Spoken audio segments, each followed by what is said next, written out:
baginda Nabi Muhammad sebagai suatun hasanah. Kenapa? Karena baginda Nabi Muhammad itu manusia. Jadi kalau manusia mencontoh manusia memang sudah cocok. Coba kalau Allah memerintahkan yang jadi contoh malaikat, berat. Bener gak? Berat. Malaikat gak punya nafsu, kamu? Nafsunya apa? Sadar gak? Ada satu tambahan nafsunya apa? Belanja. Malaikat mah gak pernah belanja. Ya Bu ya. Makanya diperintahkan baginda Nabi karena manusia biasa, maka jadi contoh. Sudah biasa itu. Ya Bu ya. Karena manusia mencontoh manusia lain. Jadi nggak ada beratnya. Sekarang Ibu oper ya Bu ya. Biasanya Ibu kalau mau tidur ceritain anak, dongengnya apa Bu? Aceh nyolong timun, basi. Apa Ibu ceritanya buat anak-anak Ibu? Bawang putih, bawang merah. Iya kan? Apa Bang? Bobo segala. Sok modern banget Bapak. Ya Bu ya. Ganti dengan cerita risalah Nabi tadi yang dibaca dari awal Maulid Al-Barjanji. Ya Bu ya. Supaya kita bisa mengenal lebih dalam bagaimana sosok baginda Rasul, contoh untuk seluruh umat manusia di muka bumi. Ya Bu ya. Karena itu langsung perintahnya dari Allah Subhanahu wa Ta'ala. Gak usah contoh orang lain, contoh langsung baginda Nabi. Ceritakan risalah dari Abtadiul Imla Bismillatil Aliyah sampai ke belakang, harus sampai hatam di hari ini. Ya Bu ya, kagak hatam, mumpung bulan Maulid dihatamin risalahnya. Tadi kan sampai Mahalul Qiyam. Oh iya, itu sampai Mahalul Qiyam. Itu tanggung ceritanya. Kalau Mahalul Qiyam itu kan ceritanya baginda Nabi di usia 7 hari kelahiran digendong sama kakeknya. Siapa kakeknya? Abdul Muthalib untuk keliling Ka'bah lalu dibawa masuk ke Hajar Aswad. Maka dikumandangkan marhaban, dikumandangkan tola'al. Ada rebananya, ada dari contoh baginda Nabi. Ya Bu ya, sudah ada rebana tola'al badru, udah ada. Ya Bu ya. Makanya mahalul qiyam nurut tayat lahu sana. Mahalul qiyam, hadirin dimohon berdiri. Orang kagak ngerti. Nah, pasti orang pada berdiri, kagak ngerti, dia kagak mudah. Kagak pernah ngaji ya Bu ya. Jadi nggak tahu. Itu untuk menghormat. Kenapa? Ketika marhaban dikumandangkan, sholawat dikeraskan, bahkan pakai pengeras suara, maka baginda Nabi berjanji akan hadir bersama para sahabatnya. Makanya kalau Ibu bacanya itu sungguh-sungguh sampai berinding, bener gak? Ada satu keajaiban yang Allah kasih, kita bisa merasakan hadirnya sesuatu yang tidak kita bisa ungkapkan. Karena apa? Itu hadirnya baginda Nabi. Kenapa bisa hadir? Baginda Nabi kan udah meninggal. Karena ruhnya para ulama, para nabi, anbiya, waliullah itu tidak akan diikat oleh Allah. Ruhnya itu berterbangan di mana-mana kecuali ruh kita. Cuma dikasih kesempatan 100 hari. Setelah 100 hari ruh akan diikat di aras. Karena manusia biasa. Makanya kadang-kadang kalian kalau ada tetangganya baru meninggal, kamu kan keluar disegel amat sih ya. Rasa-rasa ada yang duduk di situ dah. Emang itu apaan? Setan. Tetap setan. Katanya itu ruhnya itu belum diikat selama 100 hari. Memang diberikan kesempatan oleh Allah pulang ke rumah dunia, lalu pulang ke rumahnya yang baru alam kubur. Pulang ke rumah anaknya. Anaknya mau di mana ini diikutin? Mau di Australia. Ngapain ke sana, Bu? Mau di Jawa Timur, di Lampung, didatengin anaknya satu-satu buat apa? Melihat. Kan kata malaikat, sono pulang kamu ahli kubur. Kamu lihat anakmu pada doain kamu enggak? Kalau enggak ada yang doain, enggak ada media doa di sono, maka dia pulang dengan berlinang air mata. Itu ahli kubur. Makanya Ibu diutamakan kalau ada rezeki, almarhum meninggalkan rezeki juga ya, warisan ya, Itu mending yang nikmatin yang meninggal dengan cara disedekahkan lewat sedekah 7 hari, 3 hari, 40 hari, 100 hari. Karena dia masih tahu nih, pulang, balik lagi, pulang. Ada yang pulang ke rumah, bangga gue punya anak pinter, ilmunya bagus, gak sia-sia. Gue pulang di anak yang pertama, ada tahlilnya di sono. Anak yang kedua, ada zikirnya di sono, bangga, senang. Bagi cerita dengan ahli kubur yang lain. Karena orang yang sudah masuk yang lain itu bukan alam kematian. Setelah dimasuki, jarak yang antar jenazah 3 langkah pulang, itu mayat didudukkan. Buat apa? Nakutin yang layak? Bukan. Buat melihat, sono kamu lihat orang yang kamu tinggal dia seneng. Hartamu yang kamu tumpuk direbutkan, buru-buru buat sedekah buat kamu niatnya, bukan direbutin. Tanah masih merah, kuburan masih tinggi, sudah rebutan harta warisan. Itu suruh lihat, Bu.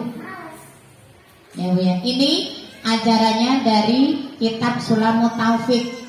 Bagaimana rahasia setelah hidup di dunia menuju rumah yang ke berapa? Alam kubur itu rumah kita yang ke berapa? Yang pertama adalah alam azali, yang kedua adalah alam kandungan, yang ketiga adalah alam dunia, yang keempat alam kubur, kelima alam akhirat. Ibu rencananya kapan ke sana? Bapak rencananya kapan, Pak? Pak udah booking fee belum, Pak? Booking fee lah, Pak, biar mapan ya. Harus punya planning lah. Bapak dulu mau beli rumah ini, disurvei dulu. Orang mah Bapak survei. Bakalnya mau di mana nih kita nih, ya Bu ya? Jadi ada persiapan. Makanya sunnah, orang belum meninggal mempersiapkan lubang itu sunnah. Kita belum meninggal mempersiapkan kain kafan, sunnah. Saya nyiapin kain 4 buat mandiin. Tapi selalu kalau ada tamu bawa anak saya pinjemin kagak balik-balik. Habis lagi saya nyiapin lagi, habis lagi. Ya, saya siapin kain buat nanti mandiin saya sudah saya siapin. Cuman mau nyiapin kain kafan takut anak saya pada merinding ya, Bu ya. Jadi enggak, nanti aja. Karena kain kafan udah disediain sama Pak RT. Tapi sekarang nggak tahu di sini disediain sama siapa ya, Bu ya. Disediain sama Pak RT ya. Alhamdulillah. Jadi hidup kita di dunia itu untuk mati kita, Ibu. Kita hidup itu sekarang kita dikasih sehat badan, panjang umur, waktu luang untuk mencari bekal supaya kita nanti hidup di alam kubur enak. Kalau di alam kubur enak, alam akhirat pasti enak karena ukurannya alam kubur. Kenapa demikian? Karena alam kubur itu pintunya alam akhirat. Kita masuk pintu yang kita nikmatin nikmat kubur, maka nanti jatahnya pasti surga. Masuk alam kubur yang kita nikmati siksa kubur, pasti penduduk neraka.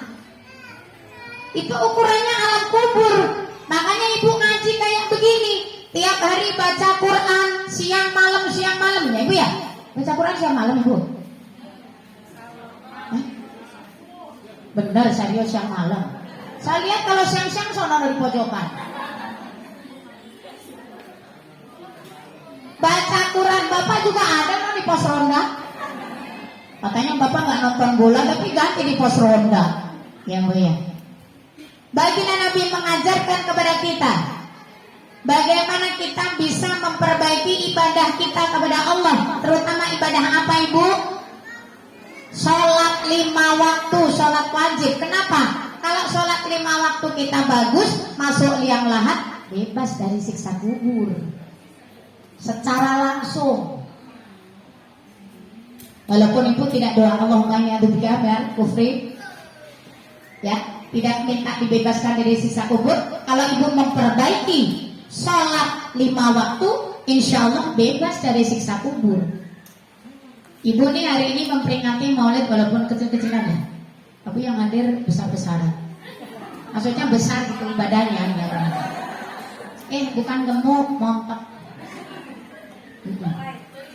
Nggak berisik. Ini kalau pulang kampung kamu nggak memalukan pasanganmu. Mending Mendingan kamu gemuk, anakmu gemuk daripada suamimu gemuk. Lakimu diomelin sama ibunya kan, lu nggak openin anak gua ya. Jangan juga ibu kalau pulang kampung mak bapaknya gemuk, anaknya kurus tuh. Anakmu kamu apain sampai ceking? Ya Bu ya. Mudah-mudahan ibu yang bukan, saya nggak ngomong gemuk, yang montok ya. Yang montok bersyukur ibu montok, berarti suamimu berhasil nyenengin kamu semua. Suamimu kurus banget kamu zolimin ya. Pulang kerja nggak diseduhin kopi Pak ya? Pak pulang kerja seduhin kopi nggak Pak? Malah suamimu kamu seduh? Ya Allah ya Rob. Istri bapak yang mana coba sama sehati? Ada nggak suaminya yang bilang tadi katanya suaminya pulang kerja bikin minum sendiri? Coba yang mana? Yang merasa istrinya yang mana nih? Yang mana Pak, istrinya yang mana Pak? Saya tidak pernah ngajarin majelis ibu-ibu tidak memberikan servis yang terbaik buat suaminya. Bahkan kalau bapak libur saya suruh ibunya di rumah saja, mandi pagi-pagi, dandan yang rapi, pakai baju paling bagus, udah tebar pesona di depan suami. Biar nyenangin suaminya, seminggu sekali dia libur ya. Suaminya libur jadi usir-usir, tidur di kamar suruh pergi, selimutnya mau dirapiin, pindah ke ruang tamu dikebatin ruang tamu, pindah ke depan TV digulung karpet. Pantesan kamu pindah tidur di pos roda. Aman Bapak RT di sini aman. Di rumah dirusuhin terus, biarin Bu, libur seharian kerja tuh kasihan tahu. Saya belain Pak, tenang aja. Nah, kadang-kadang suamimu yang geleput kerja pagi, pulangnya jam 10, mau pulang jam 3 aja ditanya ngapain ya jam segini pulang. Ibu ngalahin zaman Jepang dulu ya, Romusa ya Ibu ya.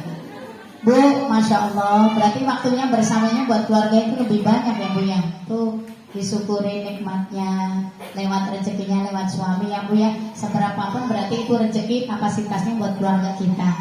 Jangan suka nuntut sama suami. Ini saya ajarin Pak, tenang aja Pak, istrimu Pak. Nggak boleh istri nuntut suami. Kalau mau nuntut dulu ketika mau menikah, kenapa kamu nggak milih-milih yang lebih gede? Milih laki yang kaya, yang ganteng, tapi nggak ada, stoknya habis. Udah habis zaman saya dulu, udah habis.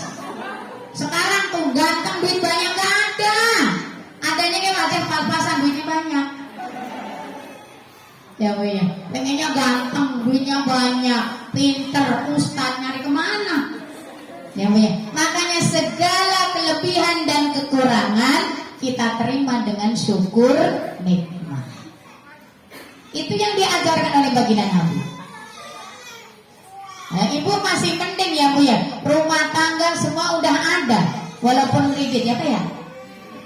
Kan kewajiban suami itu memberikan kebutuhan sandang, pangan, papan. Kan nggak ada dalam ayatnya suami wajib membelikan rumah cash, tidak ada. Walaupun itu ngontrak tapi kan tempat tinggal, benar. Walaupun itu tinggal di rumah mertua tapi kan tempat tinggal, itu sudah sah secara hukum. Gak harus kalian nuntut. Sampai geleput itu ya, ininya apa ini namanya? Muka suamimu keling banget kepanasan. Kamunya mukanya glowing, suamimu keling. Beliau bedak baik ya Bu ya, Masya Allah. Bu, siang tuh suaminya dizolimin ya Pak. Makanya ngaji Pak, nanti sama-sama Pak. Dan sama-sama nih ayatnya ada semua nih ya Bu ya. Jadi balapan ilmunya biar bagus, sama-sama bagus. Alhamdulillah. Contoh baginda Nabi, karena baginda Nabi itu manusia, baginda Nabi itu pemimpin, seorang bapak ya Bu ya. Dan juga pemimpin rumah tangga, bisa jadi imam. Maka kita contoh baginda Rasul. Orang tua, bapak, jadi imam harus bisa memberikan kebaikan buat keluarganya. Namanya dia imam, berarti dia di garda yang terdepan. Sholatnya yang terbaik, baca Qur'annya terbaik, tingkah lakunya terbaik, lisannya terbaik karena imam. Kalau suamimu sudah pantas jadi imam, kenapa diem aja? Kamu salah pilih ya. Bu, kadang-kadang Allah pertemukan jodoh itu belum seiring, benar nggak? Cuman kita punya kewajiban amar ma'ruf nahi munkar.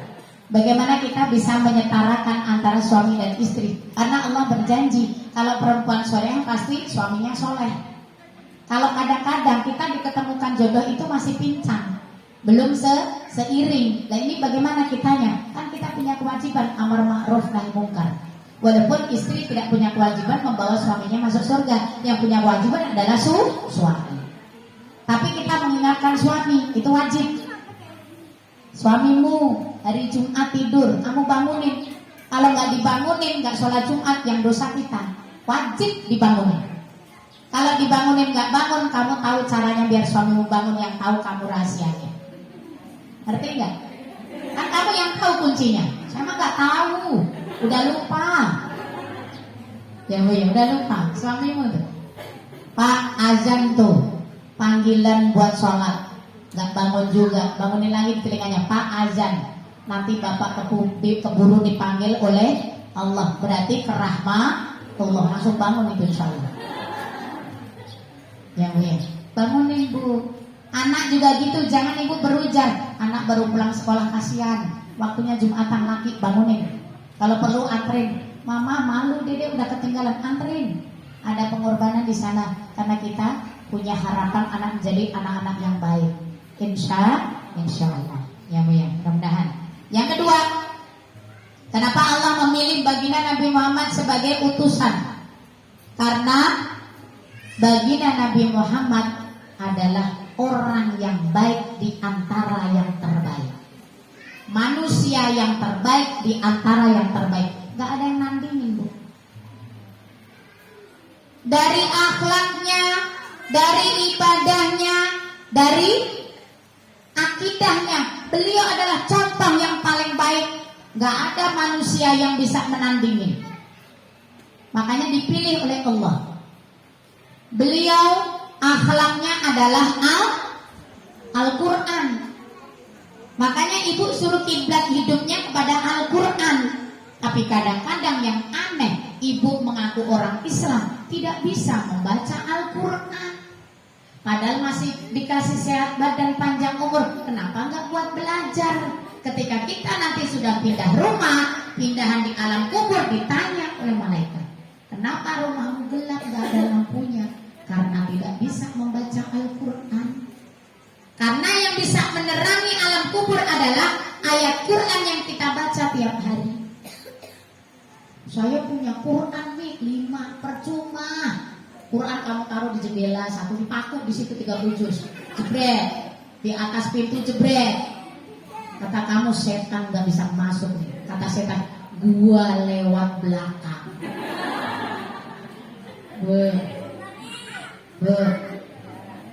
Rumah yang tiap hari dibacakan ayat-ayat Quran, rumahnya terang benderang.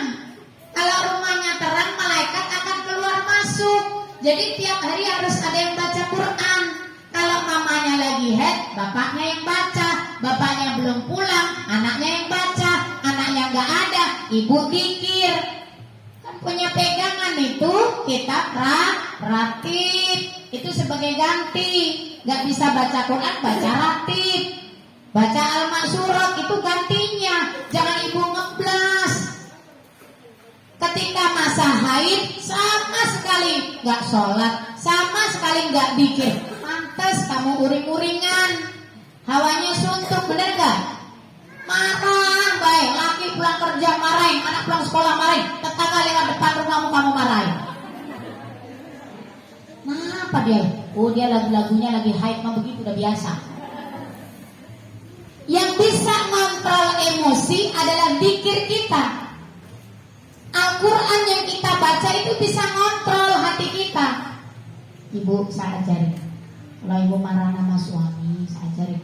Ya, suamimu ada di sini nggak? Paling yang belakang bang ada berapa biji? Kedua.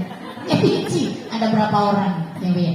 Kalau lagi marah sama suami, ibu ambil air wudhu. Suami udah di ujung kelihatan depan pintu dan rapi, punya wudhu. Nanti suamimu udah ada deket, kamu baca ayat Quran surat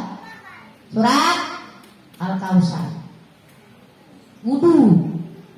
Jangan bangun tidur langsung kutuk situ. Kata lagi pas lagi standarin kedar. Apa lu? Gua di ngaji mah gua mau mati. Anak kamu nggak wudu dulu ah? Wudu. Baca a'udzubillahi minasyaitonirrajim. Bismillahirrahmanirrahim. Inna a'tainakal kautsar fasalli li rabbika wanhar. Inna sani'aka huwal abtar. Ya Allah, mandang bini gua. Ya mandang dandan cepetan saya bawa ke SDC. Gak percaya tanya suamimu, amalin dulu dah. Ya Pak ya, mana aja Pak? Kong kali kong Pak. Ya Bu ya.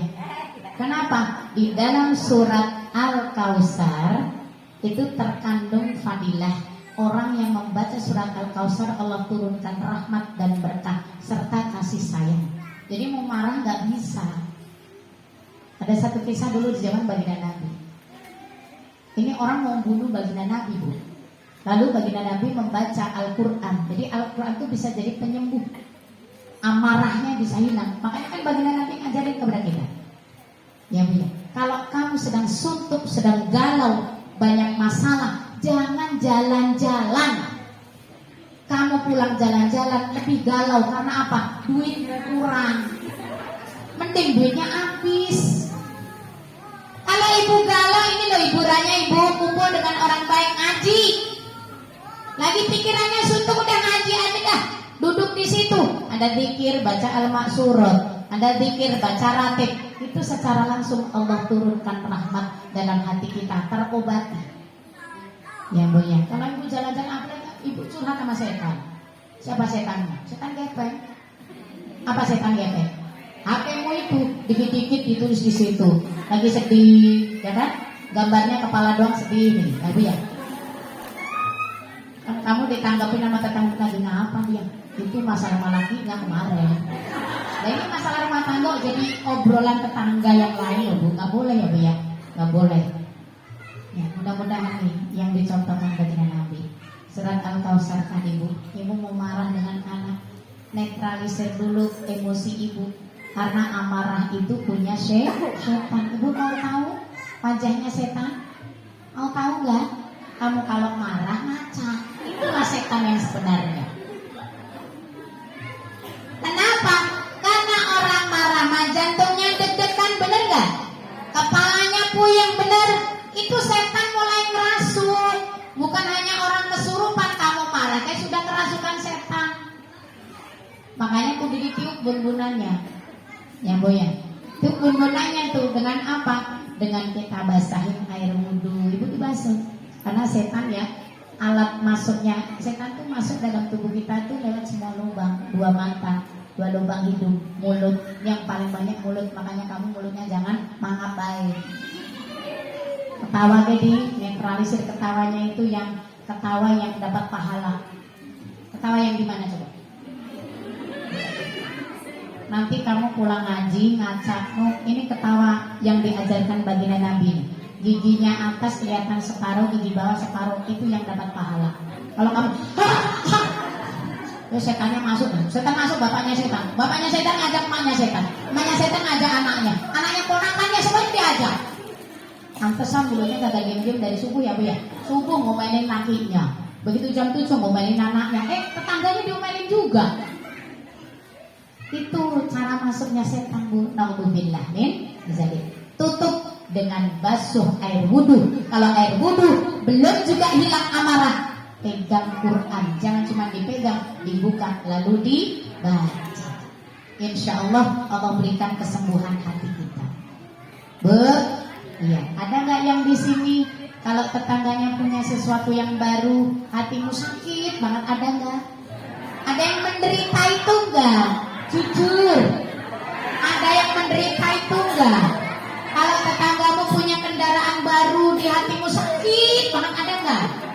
Kayaknya maju ke sini perlu dirupiah. Tetangganya punya nikmat, dia yang bingung.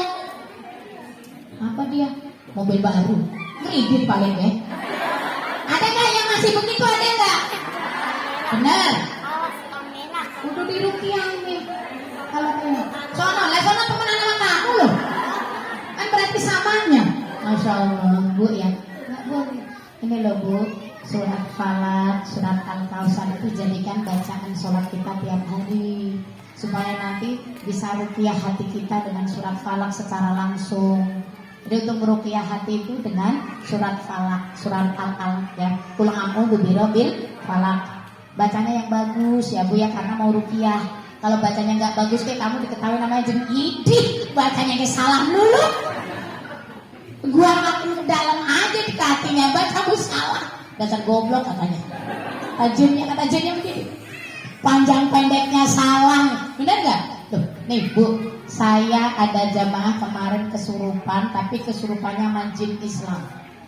Kata lakinya, saya tanya, Mas, ini binimu baca Qur'annya bagus banget. Aku baca di awal ayat kok diteruskan. Awal ayat diteruskan. Saya tanya, Umi jujur, Masya Allah, itu bini gua mah kagak bisa ngaji nih. Nah itu pintar banget, udah gak usah disembuhin. Pintar masalahnya. Udah biarin. Saya gituin, udah gak usah disembuhin ya. Biarin dia mah pintar ngajinya. Jangan nih, biarin sembuh deh. Saya jadi bingung ya Bu ya. Jadi dia itu kan pintar ngaji Bu. Jadi kalau kita melawan jin-jin Islam itu susah, rada susah. Mendingan jin kafir Bu. Baca ayat kursi kan hilang, cuman dengan wudu. Kamu kadang-kadang baca ayat kursi sampai 10 balik kagak hilang. Kenapa? Karena kamu gak wudu dan kamu takut juga sama orangnya. Kan kamu takut, gimana? Kata jin dia, ih, sama gua gak takut ya Bu ya. Harusnya kita yang nakutin dia. Ibu kan nantang, baca bismillah yang lantang, gak takut dia keluar. Ya.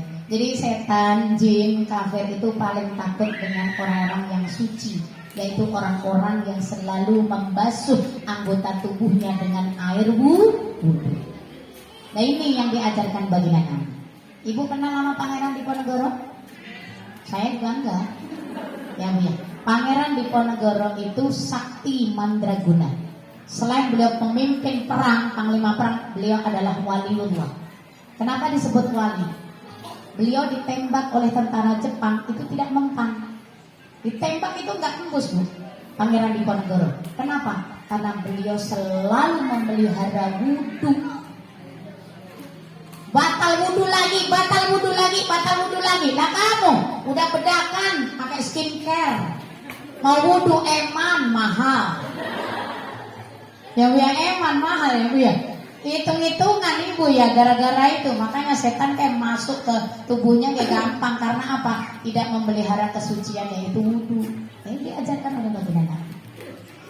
Kalau saya mau nih, kamu itu harus saya wajibkan wudu terus, gak hanya ketika mau ibadah. Saking pentingnya orang menjaga kesucian. Ibu mau ngantar anak sekolah, jaga wudu. Bapaknya mau berangkat kerja, ingetin ayah wudu supaya di jalan terjaga emosinya. Tidak gampang marah disalib orang. Bener gak Bu? Tanya suamimu, kalau di jalan emosi terus, bener gak? Udah macet jam segini. Wah, kenapa jam segini tuh? Karena jam segini itu semua setan iblis dikeluarkan dari neraka. Di jalan-jalanan, makanya kan orang tua zaman dulu ya Bu ya. Itu anakmu kemana cari, mau maghrib suruh masuk. Maksudnya itu bukan masuk rumah doang, masuk lakuin ibadah. Supaya bisa menutup media makhluk-makhluk yang tidak kelihatan dari mata kita untuk mengganggu rumah kita, bahkan mengganggu kita. Dari nafsu, amarah, pengen menang sendiri, egois, tidak bisa menerima pendapat suami, bahkan tidak mengerti pasangannya masing-masing. Alhamdulillah menjadi. Yang ketiga, kenapa baginda Nabi dijadikan menjadi uswatun hasanah?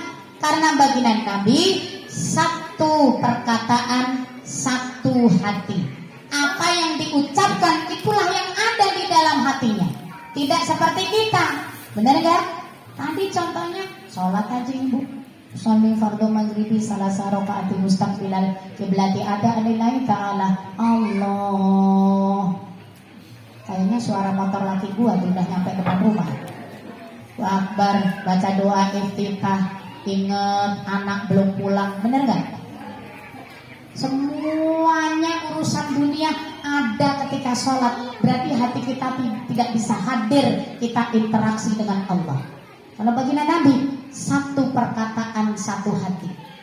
Beliau A, hatinya juga A. Nah kalau kamu mah jauh dari jujur. Tanya lakimu, uang sisa belanja masih habis. Padahal masih. aman gua umpetin di bawah bantal kagak ada yang tahu. Ya Bu ya. Nggak sesuai dengan hati dan lisan.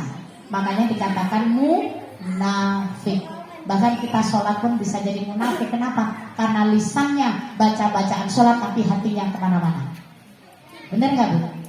Ibu kalau mau masuk surga pakai tiket sholat jauh berat. Bener nggak? Tapi Allah Maha tahu. Allah memudahkan seluruh hambanya.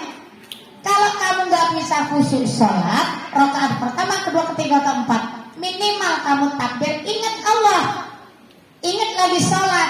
Ini sholat apa, berapa rakaat, sunnah apa fardu, karena siapa, itu ingat ketika takbir. Itu sholat diterima.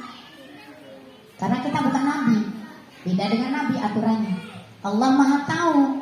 Allah selalu memberikan kemudahan untuk hambanya, tidak memberikan kesulitan. Makanya diringankan. Yang penting sholat ketika takbir ingat dengan Allah. Ini kita melakukan sholat apa? Sholat maghrib berapa rakaat? 3 rakaat. Menghadap kiblat karena Allah Ta'ala. Ingat dengan Allah. Ini lagi sholat. Ingat ini sholat. Nah, kamu sholat subuh 2 rakaat aja kadang-kadang kayak masih bingung, bener gak? Kalau di ada kopiahnya kunutnya ketinggalan, ya kan? Kalau sholat subuh nggak ada kunutnya, nggak ada kopiahnya dilaksanakan, kunutnya ketinggalan. Ya Bu ya, kadang-kadang begitu. Walaupun kunut itu termasuk sunnah, tapi sunnah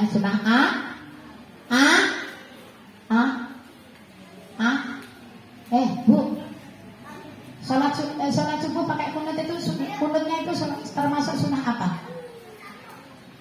Abaat. Kenapa sunnah abaat? Sunnah yang dipentingkan ketika ketinggalan diganti dengan sujud sahwi. Kalau ibu ketinggalan kunut ganti sujud sahwi. Ya Bu ya. Tapi kalau ibu nggak pakai kunut ya nggak apa-apa. Yang dosa itu dia yang nggak sholat subuh. Benar nggak?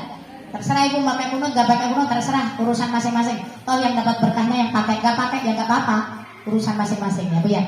Intinya jangan selalu membedakan dan merendahkan satu sama lain. Karena nanti menyinggung perasaan. Puasa sunnah, puasa. Yang nggak mau puasa udah diem aja. Udah nggak mau puasa, rewel banget ya Bu ya. Jadi kalau nggak mau puasa, yang penting kita menghargai dan menghormati, itu kuncinya. Itulah yang diajarkan baginda Nabi. Mudah-mudahan 3 poin tadi bisa kita jadikan tuntunan dan patokan buat kita supaya kita menjadi umat yang baginda Nabi yang terbaik dari sekarang sampai nanti, insya Allah. Untuk hari ini saya cukup sekian ya. Mari kita tutup dengan doa. Doanya langsung ini. Ya, kita angkat kedua tangan kita bermunajat kepada Allah. Mudah-mudahan hari ini kumpulnya kita diberkahkan oleh Allah. Barang siapa yang menyedekahkan apapun, entah tenaga, rezeki, waktu untuk memperingati kelahiran baginda Rasulullah, maka nanti di akhirat tubuhnya haram disengat api neraka. Amin ya robbal alamin. Astaghfirullahaladzim, astaghfirullahaladzim, astaghfirullahaladzim min jami'il ma'asi wa dhunub. Wa sallim radhiyallahu ta'ala an kulli sahabati Rasulillah ajma'in walhamdulillahi rabbil alamin. Hamdan syakirin hamdan na'imin hamdan yuafi ni'mah wa yukafi mazidan ya rabbana lakal hamdu kama yanbaghi li jalali wajhika wa 'azimi sultanik. Allahumma sholli ala sayyidina Muhammadin wa ala alihi sayyidina Muhammad. Salatan tunjina biha min jami'il ahwali wal afat wa taqtilana biha min jami'il hajat wa tutahhiruna biha min jami'il sayyi'at wa tarfa'una biha indaka ala darajat wa tuballighuna biha aqsal ghayati min jami'il khairati fil hayati wa ba'dal mamat. Innahu sami'un qaribun mujibud da'wati wa yaqdi hajat.